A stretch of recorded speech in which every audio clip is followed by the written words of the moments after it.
Os tributos, ele está no plano de aula, vocês vão ter um contato rápido aqui, tá? Do que se trata esse tema. Nós vamos ter apenas uma aula para estar falando de um assunto que é muito extenso e também muito complexo. Então, nós vamos ter hoje uma visão, né, geral da questão tributária no Brasil. Então, o que que eu planejei para nossa aula de hoje, né? O que que eu estudei? A gente vai estar vendo por que que existe a arrecadação de tributos, tá? Qual que é o conceito, a definição de tributos. Nós vamos estar vendo quais são as funções que os tributos desempenham, quais são os tipos de tributos existentes no Brasil. Nós temos 5 espécies, nós vamos estar conhecendo elas, as principais características. E no final da aula, eu vou estar trazendo aí, falando para vocês de alguns tributos que eu vou estar apresentando, tá bom? Vou pegar um tributo ali como para a gente ver de forma um pouco mais específica, e os outros eu vou só estar citando as questões que forem mais importantes, né? Algumas questões importantes aí eu vou dar o destaque. Por quê? Porque o tempo é bastante curto para a gente ficar falando de cada tributo existente no Brasil, mesmo porque são muitos, tá bom?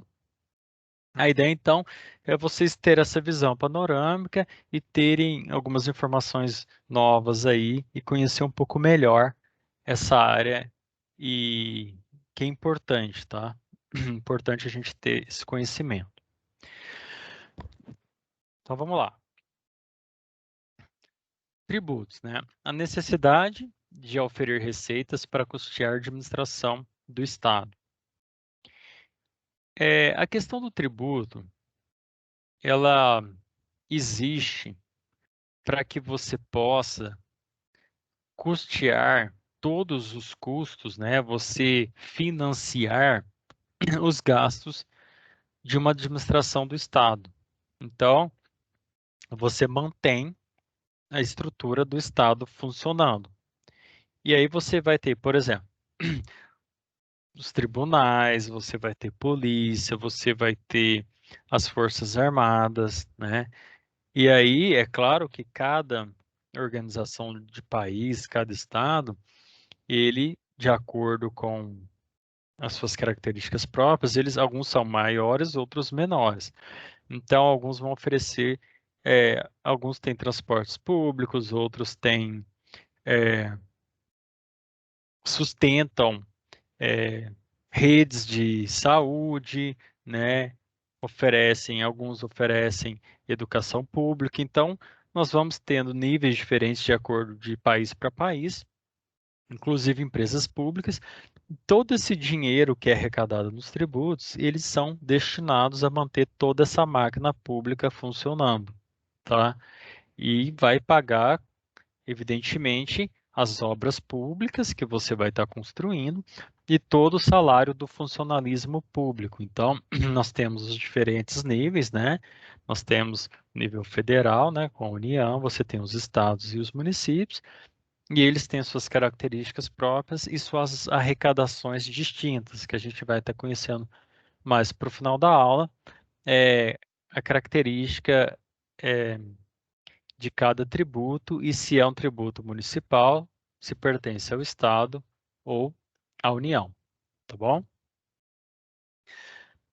Então, é dessa forma que surge essa necessidade do tributo. E o tributo, ele vem, então, como forma de você pagar as contas da administração pública, de você sustentar o Estado, tá? E os tributos, eles pressupõem um consentimento popular, né? Então, tem-se a ideia de que as pessoas estão de acordo com os tributos que elas pagam, tá? Mas isso é uma questão bastante teórica, né? É uma colocação bastante que pode questionar bastante. Por quê?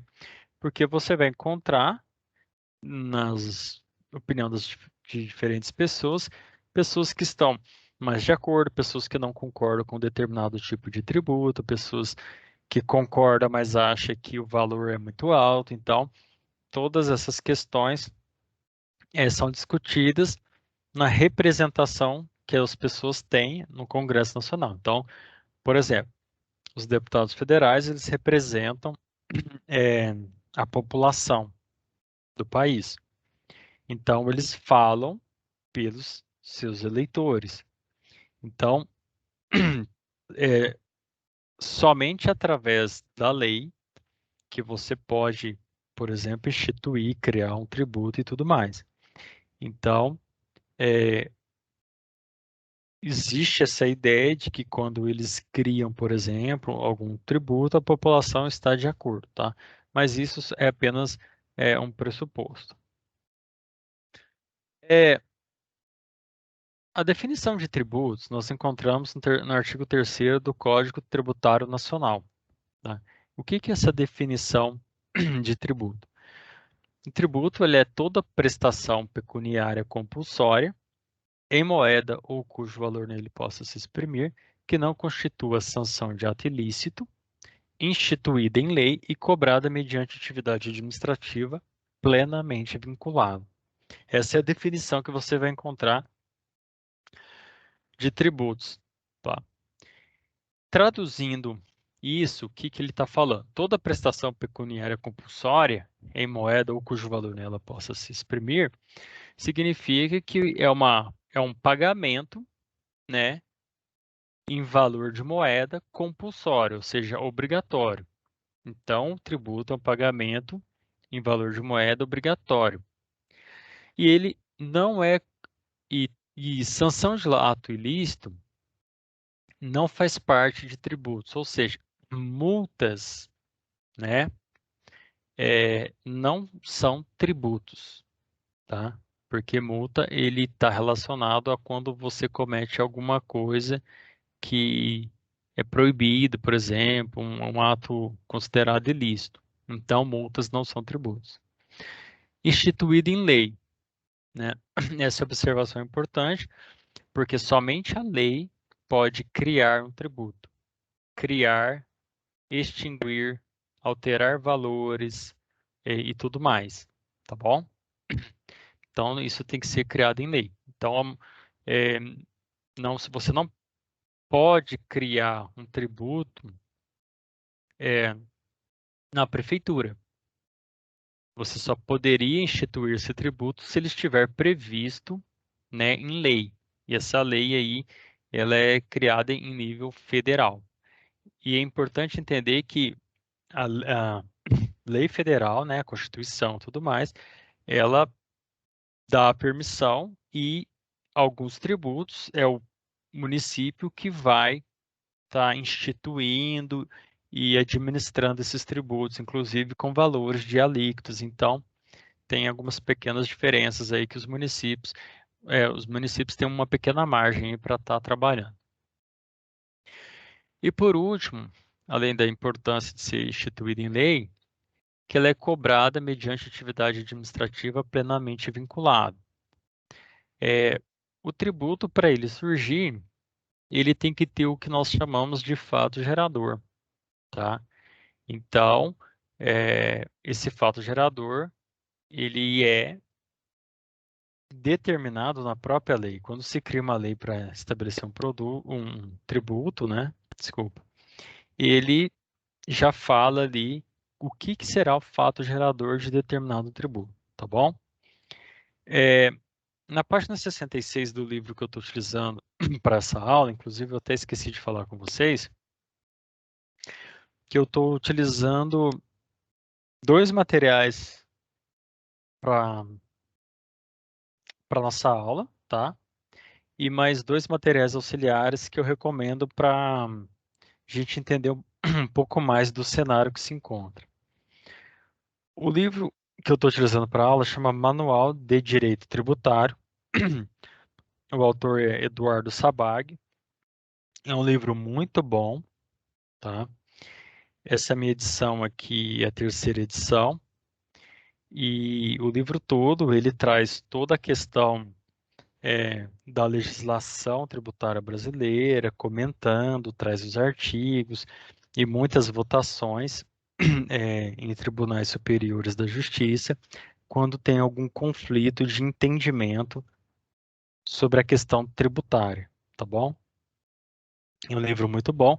Eu pesquisei essa semana e já vi que ele está na 13ª edição. Ou seja, cada ano que passa ele sai uma edição nova. Então já tem uma edição desse ano de 2021 e certamente houve algumas alterações relacionadas à questão tributária. Além desse livro que eu estou consultando, eu tenho uma apostila aqui muito interessante que trata de direito tributário. São questões simplificadas aqui, né, bastante didáticas, com o professor Marco Antônio Mazeu, que é um delegado tributarista do Estado de São Paulo, um curso que eu fiz e essa apostila é bastante útil, então está totalmente relacionada aqui ao nosso assunto da aula. Eu esqueci de comentar que a questão do porquê que existe essa questão tributária, né, que todos nós já sabemos, eu só estava reforçando que você precisa manter a estrutura de um Estado, né, é, os custos dos serviços públicos e tudo mais. Então, teve uma aluna de, do curso de TPG que ela fez uma pergunta: por que que no Brasil tem o valor dos tributos são tão significativos, né? Uma quantidade de tributos altos e tudo mais. É porque na própria estrutura do Estado brasileiro, ele é formado para que seja dessa forma, né? E o que que dá o direcionamento da estrutura do Estado brasileiro, né? Ele vai nos dar a direção, o caminho que o Estado brasileiro vai trilhar. É a nossa Constituição Federal, tá? Então, a Constituição Federal, ela dá um norte aí para as decisões e para o funcionamento também do Estado brasileiro. E como nós temos um Estado brasileiro bastante grande, né? Não estou falando em termos territoriais também, né? Mas eu estou falando em termos de que o Estado brasileiro ele é mais inchado, ele tem uma grande quantidade de funcionalismo público, entre outras coisas, né? Então, isso tudo porque a própria Constituição ela tem essa característica, né? A Constituição nossa, ela já tem essa característica de ter uma presença maior do Estado na vida das pessoas, tá? E tudo mais. Então é por isso que a gente paga tantos impostos, porque você tem que manter uma máquina pública significativa, tá bom? E dois livros que eu acho interessantes que estão mais relacionados a essa questão de Constituição do Brasil, né, e os impactos que elas trazem no país, assim como também algumas características do funcionamento do Estado brasileiro.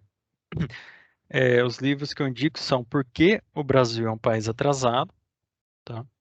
De Luiz Felipe de Orleans e Bragança. É um livro bastante interessante que ele vai falando sobre as características da nossa Constituição e as mudanças desde a primeira Constituição até a Constituição de 88, que é a nossa mais recente Constituição. E um outro livro chama O Patrimonialismo Brasileiro em Foco, de Antônio Paim, que ele vai falar de algumas características aí específicas do Estado brasileiro, que também se encontra em outros países, não é só exclusivo do Brasil. Continuando aqui, já que a gente olhou no slide anterior a definição de tributos, né? Que é todo pagamento, né, obrigatório em moeda que não pode ser fruto de multa ou ato ilícito, que tem que ser instituído em lei e cobrada mediante algum fato gerador, que aconteceu alguma coisa para que eu possa estar pagando o tributo. E eu marquei ali no slide alguns lembretes porque eu preciso fazer algumas consultas no livro durante a nossa aula. A informação que eu marquei ali é só para mim vir aqui no livro e falar que existe alguns elementos obrigatórios que devem fazer parte na hora que você vai instituir tributo, né? Então, o artigo 97 do Código Tributário Nacional, ele traz algumas informações, tá? Então, somente através de lei, né, você pode instituir um tributo ou extinguir, você pode alterar os valores relacionados ao tributo, a majoração e tudo mais, né? Você vai definir na lei o fato gerador, ou seja, o que que deu início, qual que foi a causa que, a partir daquele momento, é possível cobrar o tributo, tá? Você vai ter o sujeito que vai pagar esse tributo, vai estar definido ali o sujeito passivo. Também tem que estar fixado em lei a alíquota do tributo, ou pelo menos uma margem. Então, por exemplo, a alíquota pode ser de 5% até 25%, e aí fica por conta do município ou estado decidir. Então, a lei ela estipula limites, tá? E também a base de cálculo de cada tributo, tá bom? E qualquer hipótese de exclusão, suspensão ou extinção de crédito tributário também tem que estar previsto em lei. E quais são, então, os 5 espécies de tributos que nós temos no Brasil? O tributo, o tributo ele é um gênero no qual ele possui 5 espécies diferentes de tributos, né? Quais são essas espécies? Você tem o imposto, que a gente conhece, tá? Você tem as taxas, você tem as contribuições de melhoria, você tem as contribuições ou contribuições especiais, e você tem um empréstimo compulsório. Então, no Brasil, nós temos 5 espécies de tributos. E dentro de cada espécie, você vai encontrar aí algumas características próprias, né? Por exemplo, só de imposto nós temos 20 e tantos tipos diferentes de impostos no Brasil. Então, a gente vai estar vendo aí as características de cada um deles. Porém, eu pus fato gerador ali para reforçar para vocês que o tributo ele só passa a existir, né, quando ocorre o fato gerador, né, quando se tem a descrição de que a partir de que momento, de que acontecimento você vai poder estar gerando todo o procedimento de tributo. Só que antes da gente falar especificamente sobre as características de cada tributo, que são características bem simples e tranquilas da gente estudar, a gente vai estar falando quais são as funções dos tributos, né? Então, os tributos, eles têm 3 funções que eles procuram atingir, né? Ou, na verdade, que eles procuram não, que eles podem atingir, tá? A primeira função, e a mais conhecida, é a função de fiscalidade, que significa arrecadar dinheiro. Então, tributos servem para arrecadar dinheiro, tá bom? Seja para o município, para o estado, né, ou para a União. Então, a primeira função aí que nós estamos vendo é a de arrecadação de dinheiro, que todo mundo já sabe. A segunda função que nós temos, que os tributos podem atingir, chama extrafiscalidade, que você vai incentivar ou desestimular determinadas condutas, tá bom? Exemplo disso é o imposto, por exemplo, sobre o cigarro. O imposto sobre o cigarro, a última vez que eu vi, já tem um bom tempo, era de 400%. Ou seja, um imposto de 400% é um imposto muito significativo, né? Então, o maço de cigarro, ele custa 4 vezes mais do que ele poderia custar, tá? E por que que o governo coloca um tributo tão alto em cima do cigarro? Porque ele quer desestimular as pessoas a consumir esse tipo de produto, tá?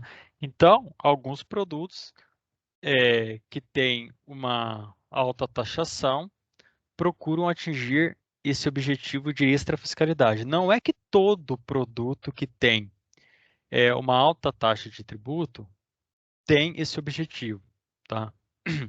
Mas alguns sim. Então, quando você pega assim, no uísque, bebidas alcoólicas de forma geral, cigarro, então você vai encontrar alguns produtos que a alta taxação tributária está relacionada a fazer com que as pessoas se sintam desestimuladas a consumi-los, tá? No caso do cigarro, né, o Estado dizendo que está preocupado aí com a saúde pública, ele acaba se baseando em cima de algumas informações que ele tem à mão, ele fala, bom, se o cigarro se provou algo que não é positivo, não contribui para a saúde das pessoas, né? Então, eu vou dar uma mãozinha aqui para que as pessoas evitem esse tipo de produto, tá? Então, é um bom exemplo aí. E a terceira e última função do tributo chama parafiscalidade, que está relacionada à função de fiscalização do tributo, tá bom? Essa função a gente vai ver em organizações como a OAB, o CREA, sindicatos e tudo mais. Então, a parafiscalidade, na verdade, o governo não, o Estado, ele terceiriza o trabalho de fiscalização. Então, em vez do Estado ficar fiscalizando o que os engenheiros estão fazendo, questões de diploma, questões de estar trabalhando dentro das normas técnicas e tudo mais, ele transfere essa responsabilidade para um órgão que vai realizar toda essa fiscalização e cuidar, inclusive, de questões relacionadas ao interesse da classe, né? E ele vai estar arrecadando esse dinheiro e, ao mesmo tempo, ele vai estar fiscalizando as atividades e o tributo, tudo mais. Tudo bem? Então vamos aí conhecer as características do nosso primeiro tributo, tá? Que é o imposto, famoso imposto. Tá, deixa eu verificar aqui. Ok. O imposto, ele tem duas características principais, né? São duas características gerais e principais, mas vale ressaltar antes da gente entrar nessas características que como o assunto tributos é um assunto muito complexo e extenso, tá? Vale lembrar que, assim, são características gerais, mas você vai encontrar sempre algumas exceções dentro dessas colocações, tá? Assim também como vários casos que ainda que não estão resolvidos, né? Muitos, quando você começa a estudar os tributos, né, direito tributário, por exemplo, você vai achar muitos julgamentos, muitos processos que ainda não foram decididos nas instâncias judiciárias maior, né? Maiores tal. Então, isso vai subindo aí de juiz para desembargador e até chegar no STF, onde se houver algum problema de entendimento da legislação, eles voltam lá para decidir. O imposto, ele tem essa característica de estar desvinculado de qualquer atuação do Estado, tá? É uma informação interessante, talvez alguns de vocês não conheciam. O que que isso significa desvinculado de qualquer atuação do Estado? O imposto, você paga ele e ponto. O Estado, ele não te fornece nada. Você paga porque você está dentro ali da área em que o Estado exerce a sua jurisdição, o seu domínio político e de força e tudo mais. E o Estado, ele não tem que te dar absolutamente nada em troca. Então, o imposto você simplesmente paga ele sem ter outra saída, tá? O imposto, o objetivo dele é custear as despesas públicas gerais, né? Então, dando sequência a essa primeira característica, como o imposto ele não tem qualquer obrigação de contraprestação de contas por parte do Estado, né? Ele não precisa te oferecer absolutamente nada para você estar pagando imposto.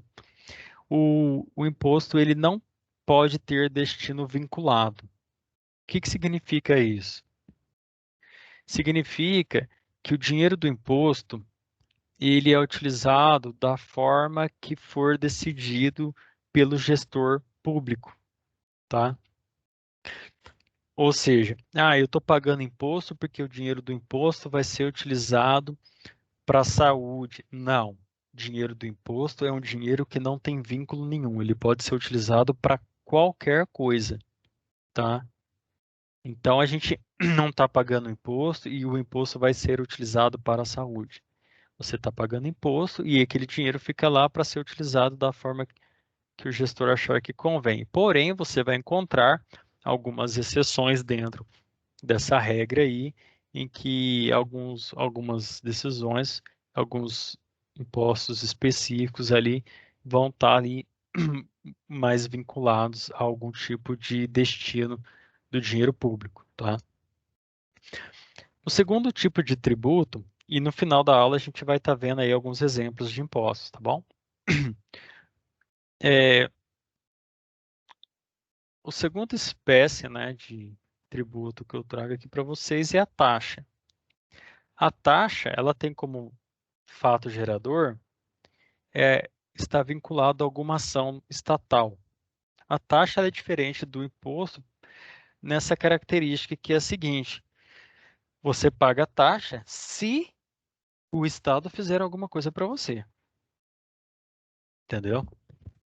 Então a taxa ela só pode ser cobrada se você receber algum benefício por parte do Estado, seja por parte do município, do Estado ou da federação, tá bom?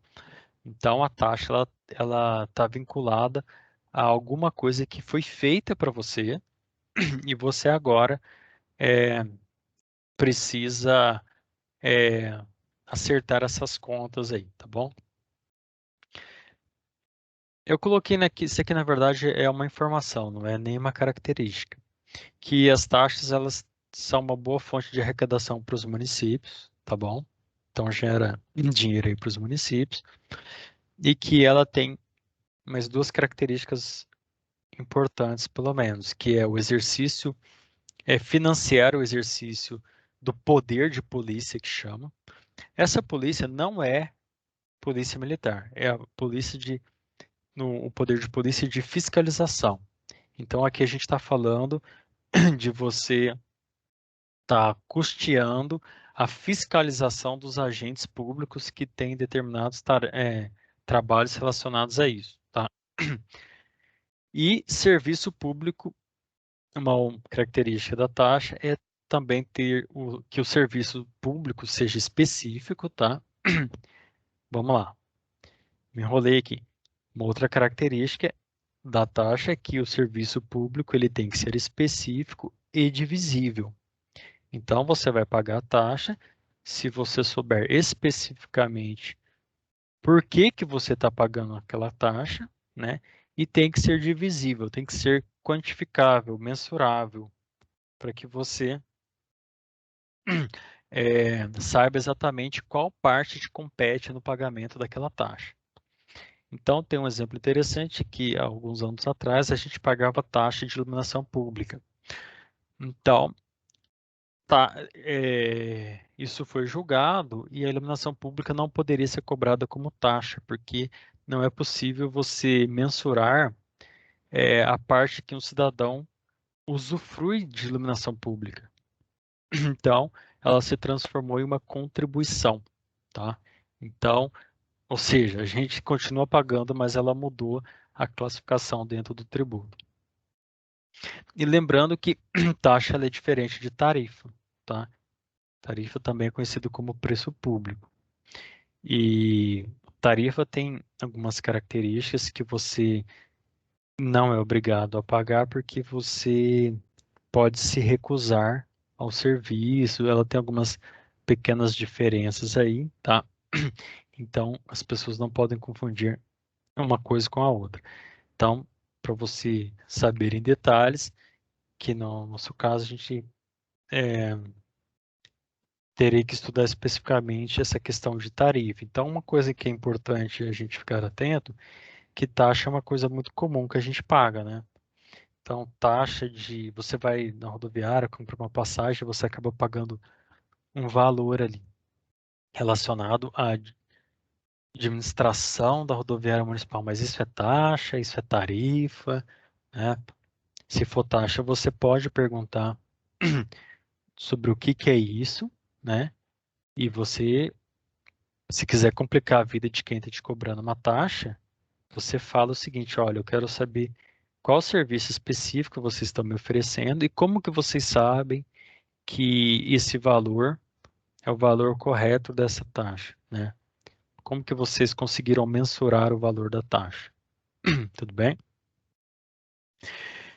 É, dando continuidade aqui às espécies de tributos, nós temos aqui a contribuição de melhoria. Tá? O que é contribuição de melhoria? Contribuição de melhoria é um tipo de tributo que ele é difícil de se ver, tá? Contribuição de melhoria é bastante difícil de se ver. Eu particularmente nunca cheguei a ver nenhum tipo de cobrança de contribuição de melhoria sendo realizado. Quando você vai estudando um livro, você vê um caso ou outro, mas é algo muito difícil. E a gente vai entender por que que é algo muito difícil de se realizar uma contribuição de melhoria. Na verdade, ela dá margem para vários questionamentos e é mais fácil gerar problema do que solução. Tá? A contribuição de melhoria, ela está relacionada à construção de obras públicas que vão valorizar, que vão trazer valorização imobiliária para os proprietários desses bens imóveis, né? Então, olha só, qualquer obra pública realizada que traga algum tipo de valorização para o seu imóvel gera, ele vai poder, ele na verdade vai ocorrer no fato gerador e isso vai permitir que o órgão público, seja ele do estado, do município ou federal, possa cobrar o custo da obra dos proprietários, tá? Isso existe na lei. Então a gente não paga porque é uma coisa que evita se cobrar porque é complicada essa situação, mas saiba que existe lei que permite essa situação, tá? Então, o fato gerador da contribuição de melhoria é a valorização imobiliária decorrente de obra pública. Você imagina que houve uma obra pública, uma praça bonita, tudo ali, isso valorizou os imóveis em volta. O que que a prefeitura poderia fazer? Ela poderia mensurar qual que foi o aumento, né, qual que foi a valorização em cima dos imóveis, ela vai verificar qual que foi o gasto total da obra, tá? E ela vai poder transferir os custos dessa obra para os moradores que tiveram esse ganho no valor do imóvel. Então, vocês já imaginaram o problema que seria, tá? Por que que geralmente isso é uma coisa muito rara, né? Quase inexistente? Porque você faz uma obra pública e de repente chega na sua casa um valor para você pagar e não é baixo o valor, né? Então você põe na casa aí das dezenas, centenas de milhares de reais, milhões de reais que virou uma conta para os moradores do bairro ali pagar, né? Porque criou uma praça, pôs um monte de coisa, melhorou o bairro, houve um pequeno, né, houve um aumento na valorização do imóvel, e agora a prefeitura está querendo passar essa conta para frente, tá? Saiba que isso é permitido por lei, só que isso não ocorre porque, como vocês imaginam, dá margem para muitos problemas, tá? Por que que dá margem para muitos problemas? É, as obras públicas geralmente trazem valorização de imóvel, nem sempre a obra pública traz valorização de imóveis. Tem exemplos de obra pública que desvaloriza o imóvel, tá? Mas geralmente ela traz valorização, tá?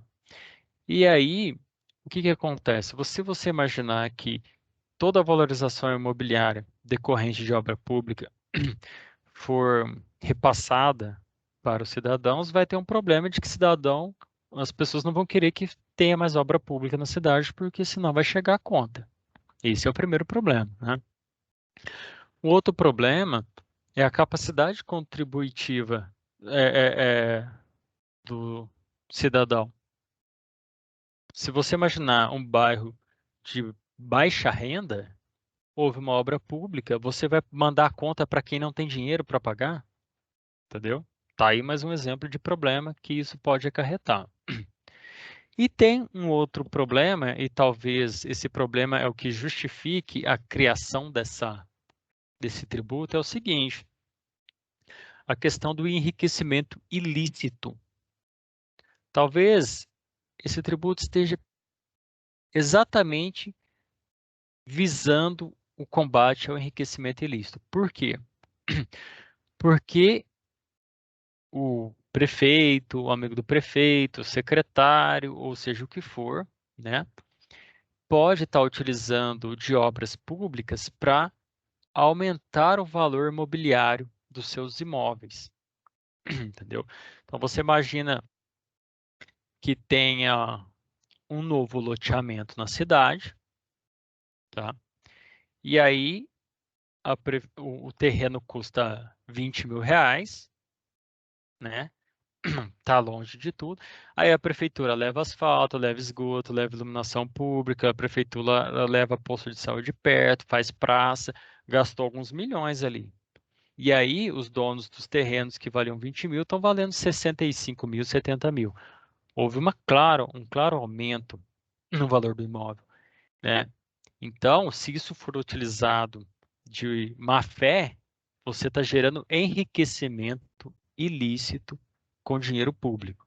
A pessoa utiliza de obras públicas para aumentar o valor dos seus imóveis, tá bom? Saibam que é, isso pode ocorrer. Na verdade, não é nem muito incomum que isso ocorra, tá? Eu me lembro que o professor na época me deu alguns exemplos aí importantes é, que traziam algumas questões envolvendo isso. Geralmente, o que se procura fazer para evitar essa situação é o seguinte: se você é dono de algumas terras ali, vai ter loteamento, então você cede parte dos seus lotes para uma empreiteira que vai levar todas essas questões de iluminação, asfalto, esgoto. Ela vai pegar alguns lotes para ela e vai fazer toda a estrutura ali. Então, é uma forma que se acha de evitar esse problema também, tá bom? Depois da contribuição de melhoria, nós temos as contribuições ou contribuições especiais. Essa aqui as contribuições especiais são fins específicos para causas específicas. Então aqui não vale nem a pena entrar muito, porque aqui tem casos, todas as exceções e casos especiais de tributos, eles praticamente colocaram nessa categoria aqui. Então, é, aqui que você vai encontrar causas específicas, mas aqui entra também questões relacionadas a essas organizações, como a OAB, o CREA, então o Conselho Federal de Medicina, você vai encontrar alguns os sindicatos, então aqui existe algumas contribuições que justamente têm aquela função que eu citei para vocês da parafiscalidade, no qual esses órgãos geralmente eles estão ali como organização da classe de profissionais da área e tudo mais, então eles ajudam a fiscalizar, fazer a fiscalização profissional e eles podem ficar ali com a arrecadação dos tributos, tá? O Estado, por lei, permite que eles fiquem com essa arrecadação. Não é que a OAB tem essa arrecadação que ela faz, por exemplo, não é que ela faz porque ela quer, porque a lei permite, tá? A partir do momento que a lei mudar ou extinguir ou fizer qualquer coisa, ela perde esse poder. Então, ela tem uma permissão para estar fazendo essas cobranças aí, tá? Por último, última espécie de tributos, nós temos o empréstimo compulsório. Eu acabei colocando ali algumas informações que saíram antecipadas ali, né? Que o empréstimo compulsório ele só existe no Brasil, pelo menos até o ano de 2011, 2012, ele só existia no Brasil. Provavelmente só existe no Brasil, tá? continua só existindo no Brasil. É um imposto que, quando ele é criado por lei, junto com ele tem que estar especificado na lei quando que o dinheiro vai ser devolvido ao contribuinte, porque esse é um tributo de empréstimo, empréstimo obrigatório, né, compulsório. Então, vai ocorrer alguma situação especial em que o Estado obriga as pessoas a pagarem, né, e depois ele empresta quando ele falar que, e depois ele devolve, na verdade, quando a lei falar que tem que ser devolvido, tá? E quais são as condições de devolução, tá? O fato gerador do empréstimo compulsório, no final das contas, acaba sendo qualquer situação abstrata, tá? E eu vou mostrar ele aqui para vocês entenderem. Empréstimo compulsório, o que que diz? Eu vou ler aqui, depois eu vou explicar as palavras-chave da definição. Ele objetiva arrecadar valores destinados às despesas extraordinárias decorrentes de calamidade pública, guerra externa ou sua iminência, ou no caso de investimento público urgente e de interesse nacional. Então vamos lá. Essa é a definição de empréstimo compulsório. Isso está na lei, tá? Então, o objetivo dele é arrecadar valores destinados a despesas extraordinárias. Despesas extraordinárias são despesas não previstas. Surgiu conta ali para o Estado pagar, tá? E ele vai dar um jeito de arrumar dinheiro. Então, esse gasto extra que o Estado teve, ele foi fruto de calamidade pública. Aí eu pergunto para vocês, o que é calamidade pública? Não tem. É igual tá tendo agora. É um bom exemplo, Michael. É um bom exemplo. Inclusive, Michael, é, eu não vejo situação mais especial do que criar um imposto do Covid, tá? Poderia ser criado fácil, fácil. Só não foi criado, claro, porque a situação já é difícil para as pessoas, não vai piorar o que já está ruim, tá? Mas quando você lê a definição de empréstimo compulsório, nós podemos ser tributados. Então, no empréstimo compulsório, ele vai arrecadar valores destinados a despesas extraordinárias, ou seja, gasto que não estava previsto no orçamento, decorrente de calamidade pública. Calamidade pública não tem definição. Calamidade pública é o quê? Pode ser o Covid? Pode, perfeito. Covid é o melhor exemplo. Pode ser dengue, mosquito da dengue? Pode. Mosquito da dengue também pode ser considerado calamidade pública. Pode ser enchente? Pode. Qualquer desordem que o legislador encontrar, ele sem dificuldade nenhuma consegue classificar como calamidade pública. Qualquer coisa. Porque é muito genérico esse termo, ele é abstrato demais. Então, o legislador, ele pega calamidade pública, ou seja, qualquer desordem, né? Qualquer problema público aí, e ele sem nenhuma dificuldade vai conseguir cumprir o requisito de calamidade pública. Então, ou seja, esse empréstimo, né, ele tem como fator ou calamidade pública, que a gente sabe que pode ser muitas coisas, ou qualquer coisa, guerra externa, ou seja, em estado de guerra, pode ser estipulado esse tributo, porque os gastos com guerra são exorbitantes, né? Ou iminência de guerra, ou seja, você não tem que começar a comprar as coisas depois que a guerra começou. Você percebendo que a situação é irreversível, você já começa a produção lá do seu armamento, a preparação para uma guerra, tá? Ou no caso de investimento público urgente de interesse nacional. Então, esse empréstimo compulsório pode ser por causa de calamidade pública, de guerra, iminência de guerra, ou no caso de investimento público. Investimento. O que é investimento? Não tem definição. Não tem definição. A lei não fala se é obra, a lei não fala se é serviço, a lei não fala nada. Investimento é qualquer coisa que o legislador tiver na cabeça. Ele vai falar, não, porque nós vamos a gente vai usar o dinheiro para tal coisa. Ele pode justificar como um investimento público, entendeu? Ele pode fazer isso. A lei é muito abrangente, é super abstrato isso, entendeu?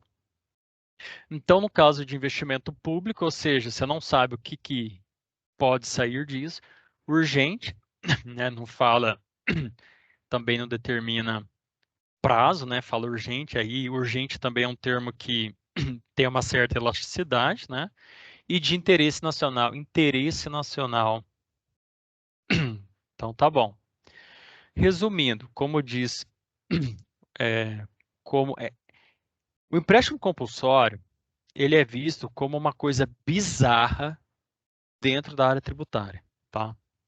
Isso aí é o entendimento de praticamente todo mundo que estuda a área tributária. Delegados, tributaristas, ele surgiu na lei, né? Mas ele é bizarro porque é um imposto completamente que pode ser cobrado em uma situação fácil de você justificar, entendeu? E você é obrigado a dar esse dinheiro e ele diz que vai ser devolvido. Então, o empréstimo compulsório, ele é extremamente complicado. A gente não paga ele, mas saibam que ele está previsto em lei. Então, se amanhã o Congresso Nacional resolver criar um empréstimo compulsório, um imposto novo e justificar, eles vão conseguir sem nenhum problema, tá? A gente não paga isso, mas como eu falei, está previsto em lei. Então tem coisas que a gente só descobre depois que acontece, né? De onde que surgiu isso? Então tá aí o último tributo nosso, que é o empréstimo compulsório. E agora eu vou passar aí para a gente ver alguns exemplos de tributos. Eu não coloquei todos, tá? Eu coloquei alguns tributos. E em especial esse primeiro aqui, eu vou ser um, eu vou ser um pouquinho mais longo, só para vocês terem uma explicação, pelo menos de um tributo um pouquinho mais completa. Os demais eu vou só citar, e se tiver alguma característica mais interessante em algum deles, eu faço esse comentário, tá bom? É, Impostos municipais. Nós temos o IPTU, o ISS e o ITBI, tá?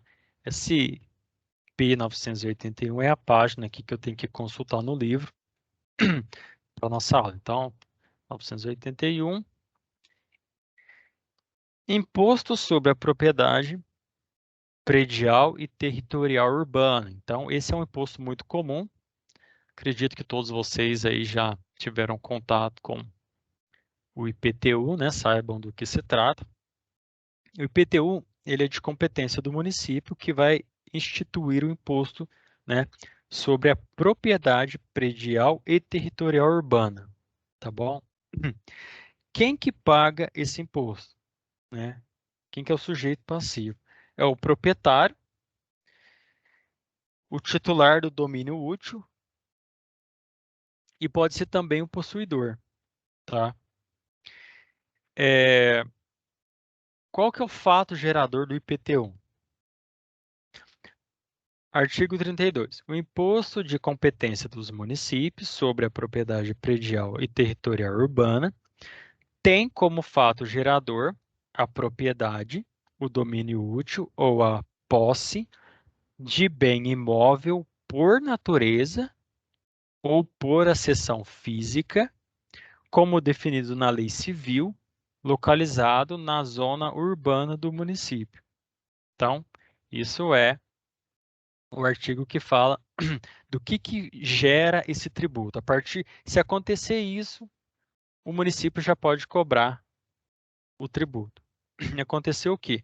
Então você ser dono, né, tá com a posse, domínio útil, aí ele começa depois a trazer em termos jurídicos a definição mais precisa do que é ser, o que é ter posse, o que é ter domínio útil, tal. A gente não vai entrar nesses detalhes, mas ele fala lá que se você tiver algum imóvel, bem imóvel por natureza, ou por acessão física, você já vai pagar o IPTU, desde que ele esteja dentro da zona urbana do município. Tá? E o que é um bem imóvel por natureza?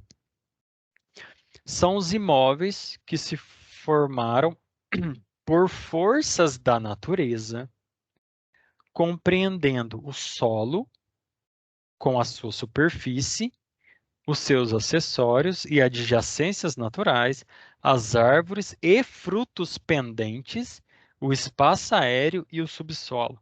Um bem imóvel por natureza, é um terreno. E pode ser bem imóveis por acessão física, né? O que é isso? É tudo quanto o homem incorporar permanentemente ao solo, como a semente lançada à terra, os edifícios e construções, de modo que não se possa retirar sem destruição, modificação, fratura ou dano. O que é imóvel por acessão física? É construções, tá? Construção, plantação de alguma coisa. Ou seja, não interessa, a lei conseguiu descrever qualquer possibilidade possível de existência de terreno, né, dentro da zona urbana, seja com construção ou sem. Tá? Se você tem o terreno ali, você vai pagar o IPTU. E tem que estar dentro da zona urbana. A zona urbana ela é definida por legislação municipal, tá? Porém, existem algumas características importantes que são necessárias para que uma área seja considerada zona urbana. Existem alguns requisitos, tá? Que eles pedem. São pelo menos dois requisitos de 5 que são colocados aqui. Então, por exemplo, para ser considerado zona urbana, tem que ter meio-fio ou calçamento com canalização de águas pluviais. Então, ele tem que ter um desses 5. O primeiro é isso, meio-fio ou calçamento com canalização de águas pluviais. O segundo é abastecimento de água. O terceiro é sistemas de esgoto sanitários. O quarto é rede de iluminação pública, com ou sem posteamento para distribuição domiciliar. E o quinto é a escola primária ou posto de saúde a uma distância máxima de 3 quilômetros do imóvel considerado. Se tiver pelo menos duas dessas características, tá? Já é considerado dentro da zona urbana. É claro que a lei municipal ela vai estar atento a algumas exigências, tá? Então você tem que olhar ali por exemplo, São João você tem que procurar pesquisar, ver qual que é os limites considerado como zona urbana, tá? E ver se atende a alguns requisitos para ver se o IPTU está sendo cobrado. Geralmente isso aí não tem erro não, tá? É difícil ocorrer assim de alguém, por exemplo, da área rural pagar IPTU, tá? Geralmente é difícil de ocorrer. Base de cálculo. A base de cálculo é o valor venal do imóvel, tá? Então, eles utilizam como valor para se calcular uma alíquota em cima. Então, a alíquota é uma porcentagem em cima da base de cálculo. Então, multiplica a porcentagem vezes a base de cálculo. A base de cálculo é o valor venal do imóvel. O valor venal do imóvel é o valor do imóvel à vista sendo vendido no mercado. É o valor à vista, tá? Então, eles pegam o valor do imóvel à vista e a prefeitura estipula ali a alíquota do IPTU, tá bom? Então, nós temos aí determinado o valor do seu IPTU, tá bom? Sobre o IPTU, existe, por último, só umas observações importantes aqui que é interessante. O IPTU, ele é um tipo de imposto que as prefeituras não mexem, tá? Elas não mexem. Elas não mexem pelo simples fato de que o impacto em questões políticas é muito grande, em questões de eleições. Olha só, é muito comum você encontrar na cidade, né, as pessoas da cidade, a chance delas estarem pagando o valor de IPTU bem abaixo do que elas deveriam pagar é muito grande, tá? Então, isso acontece muito, muito mesmo, tá? Por quê? Porque a prefeitura, ela não tem interesse em atualizar o valor de imóvel na cidade. Ela não tem interesse. Se ela atualizar, ela não ganha mais eleição para sempre, tá? Então, os prefeitos, eles sabem que não se mexe com isso. É muito difícil. Já vi casos de prefeito mexer com isso, tá? Mas é muito raro. Então, os valores dos imóveis, eles estão defasados, desatualizados. Geralmente eles estão desatualizados, tá? E a pessoa paga então um IPTU mais baixo do que deveria pagar. A prefeitura ela não atualiza porque se ela atualizar, o valor do IPTU vai subir significativamente para todo mundo. Eu acredito que seja significativamente. Por quê? Porque geralmente essas atualizações não acontecem há muitos anos, tá? Então, casas que em 2002 valiam 300 mil, hoje ela pode estar valendo 700 740 mil, por exemplo, ou 630 mil, aumentou o valor. E esse valor não foi atualizado, então a pessoa está pagando o IPTU de um imóvel que, teoricamente, valeria 240. Tá? Então, por isso que as prefeituras elas não mexem. Se elas mexerem, elas vão aumentar a arrecadação, mas o impacto político é muito grande. Então, elas não mexem com isso aí, porque sabem que isso é um pouco problemático, tá? Então, saibam que tem essa questão interessante aí sobre o IPTU. E outra ponto interessante do IPTU é que você pode encontrar loteamentos, né, em bairros novos, cujo valor do IPTU é mais alto do que casas no centro. Por que isso? Porque o loteamento novo, ele já tem o valor atualizado há pouco tempo. Então, enquanto uma casa na cidade pode ser que esteja há 17 anos sem atualização do valor do imóvel, 20 e tantos anos. Então, você paga mais caro numa casa a 5 quilômetros do centro do que uma casa que está a 2 quarteirões da catedral. Né? Por quê? Porque o valor não foi atualizado no centro, uma casa antiga. Enquanto a casa nova, como o processo de loteamento foi recente, o valor já é maior. Então, você também pode encontrar situações é, como essa, tá bom? Bom, eu foi um imposto que eu escolhi aqui para a gente estar discutindo com mais calma. Agora eu só vou apresentar os outros para vocês, tá? Impostos municipais, nós temos ainda o ISS, tá? Que é imposto sobre serviços de qualquer natureza, era conhecido também como ISSQN, tá? E você tem o ITBI, que é o imposto sobre transmissão intervivos, tá? Então, quando você compra uma casa, por exemplo, você vai lá no cartório de registro de imóvel e você paga o tributo sobre o valor também do imóvel, tá? Valor venal. Então, é um valor geralmente muito alto, tá? Porque mesmo que a alíquota seja baixa, como o imóvel tem um valor alto, então você põe, sei lá, 3% sobre 300 mil, você entendeu? Então ficam valores altos aí no final das contas. E impostos estaduais, nós temos o ICMS, né? Imposto sobre operações relativas à circulação de mercadorias e sobre a prestação de serviços de transporte interestadual, municipal e de comunicação. É um importante fator de arrecadação para os estados, tá bom? Você tem o IPVA, né? Imposto para veículos automotores, deixa eu ver se onde que eu tô. E você tem deixa eu ver qual que é o próximo, o ITCMD, que é Imposto sobre Transmissão, Causa-Mortes e Doação de quaisquer bens ou direitos.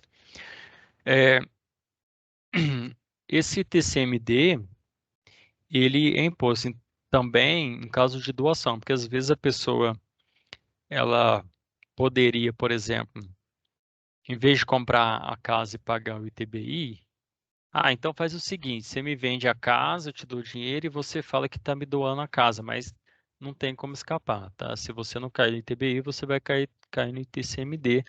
Então, imposto sobre doação também, entre outros aspectos, também entram por aqui, tá? Nos impostos federais, que são alguns que eu coloquei aqui, tá? São esses. Nós temos o ITR, que é o Imposto sobre Propriedade Territorial Urbana, ou urbana não, desculpa. Imposto sobre Propriedade Territorial Rural, tá? Desculpa, eu falei errado. É uma espécie de IPTU, só que agora é para áreas rurais. Uma característica interessante do ITR é que ele é um imposto federal, porém a arrecadação fica por conta dos municípios, tá? Por quê? Porque o governo federal não tem como fiscalizar as áreas rurais do país. E aí ele, entre aspas, ele meio que ele terceiriza essa fiscalização para que cada município faça a sua fiscalização rural. Então, ele passa essa responsabilidade para as prefeituras e a prefeitura acaba recebendo o valor do imposto aí da territorial rural, tá? E esse imposto ele tem uma função extrafiscal também, porque ele está relacionado, se você for pegar o texto e ler um pouco mais a fundo, a questões de políticas agrárias e tudo mais, tá bom? O ITR também é um imposto que a arrecadação não costuma ser alta, tá? Então não se mexe muito com isso também. O IOF sobre operações de crédito financeiro, né? A gente conhece como operações financeiras, mas operações de crédito, câmbio, seguro, sobre operações relativas a títulos ou valores imobiliários. Você tem o imposto de importação, o imposto de exportação, o imposto sobre produtos industrializados e, por último, para a gente encerrar, o imposto de renda. Tá? O imposto de renda, ele está relacionado, né, ao provento do indivíduo, né? Qualquer renda que você tiver, então você vai pegar a renda total do sujeito, vai ver quanto que dá, e existe uma tabela que vai ver, de acordo com a sua renda, quanto que ele vai morder aí do seu salário. Então, até um determinado valor, você não paga nada. De tal a tal valor, aí ele vai começando a colocar valores ali em porcentagem de quanto que tem que ser retido do seu salário, né? O que você tem que declarar e recolher para o governo federal, tá bom? Quanto maior sua renda, maior essa mordida aí do imposto. É, se eu não me engano, o valor máximo é de 27,5, que não é um valor baixo, tá? 27,5 é um valor significativo aí da sua renda, tá bom? É, com relação ao imposto de renda, o que a gente pode falar de interessante é o seguinte: algumas pessoas elas procuram achar formas de escapar do imposto de renda, é, como formas aí, eles acham formas aí de tentar enquadrar o recolhimento do tributo de outras formas, tá? Então, por exemplo, é, quando você pega, inclusive, não só o imposto de renda, me lembrei que você tem prestação de serviço, você tem outras coisas, tá? É, algumas pessoas, em vez de serem contratadas por carteira de trabalho, o que que elas fazem? Elas criam uma empresa, né, que o pessoal, ou seja, cria um CNPJ. E a pessoa que está prestando o serviço, por exemplo, ela é contratada como se fosse uma empresa terceirizada, né? Inclusive, não há muito tempo, a Receita acabou multando aí, estando na cola de alguns apresentadores de jornais famosos, apresentadores de televisão, que eles estavam fazendo a chamada pejotização, ou seja, está na cara que é uma forma de fraudar a Receita Federal, tá? Então, eles criam formas ali jurídicas de tentar fazer com que o recolhimento, em vez de ser de determinada forma, passe a ser de outra forma, tá?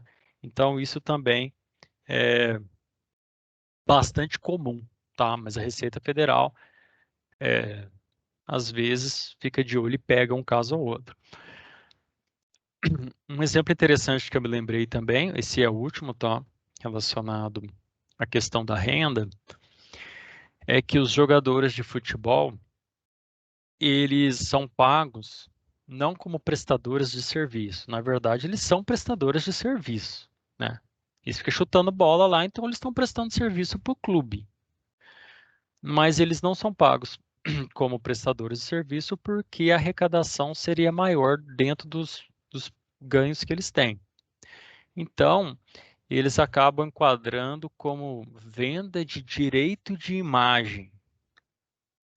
Então, o Neymar, ele não está prestando um serviço para o clube de futebol, jogando futebol. Ele está vendendo a foto dele, a imagem, direito de imagem. É isso que o Neymar está vendendo para o clube. Entendeu? Não, se for isso, então que todos os jogadores ficam parados exibindo, né? Porque então são formas que é claro que essas coisas ainda acontecem, mas acredito que isso não vá muito longe por muito tempo, tá? Você acaba encontrando forma, então, o que que eles fizeram? Ah, não, o que eu estou vendendo pro clube de São Paulo não é prestação de serviço, é direito de imagem. Formas que eles tentam encontrar de que para que fazer com que a arrecadação seja menor, ou seja, a mordida dos tributos seja menor em cima dos seus ganhos, tá? E quando você vai estudar tributos, vocês vão achar vários exemplos interessantes aí relacionados a essas questões. Eu vou, antes de encerrar aqui, só é, relembrar que o objetivo da nossa aula é vocês terem uma visão genérica aí a respeito de um assunto tão complexo e extenso que é tributos, tá? É um assunto que, além de ser complexo e muito extenso, ele também tem vários pontos que não estão resolvidos, né? Então tem várias discussões, vários entendimentos, várias coisas que estão sendo julgadas aí por pelos legisladores, pelo judiciário e tudo mais, né? Na verdade, pelo judiciário. Então tem vários pontos aí que não estão, como eles gostam de utilizar, pacificados, né? Ainda está correndo discussão sobre o tema, tá bom? O objetivo aqui é trazer para vocês o porquê que existe essa necessidade de tributação, o que é um tributo, né? No que ele está pautado, quais são as suas características, quais são as funções de um tributo, quais são os 5 tipos as 5 espécies de tributos existentes no Brasil, tá? Eu trouxe as características principais de cada tipo de tributo e no final eu trouxe alguns exemplos para vocês, destacando o IPTU, onde a gente pôde analisar, ler pedaço da lei, falar o que é, né, fato gerador, a gente pode analisar com mais tranquilidade, com mais calma aí, especificamente o IPTU, tá bom? E aí eu trouxe outros tributos e fiz alguns comentários mais importantes em alguns deles, tá bom? Eu queria saber se está tudo certo com vocês, se vocês têm alguma dúvida, se vocês queriam colocar alguma questão a respeito da aula, ou talvez a respeito dos exercícios, não sei se vocês já começaram a fazer, tá bom? Tudo certo?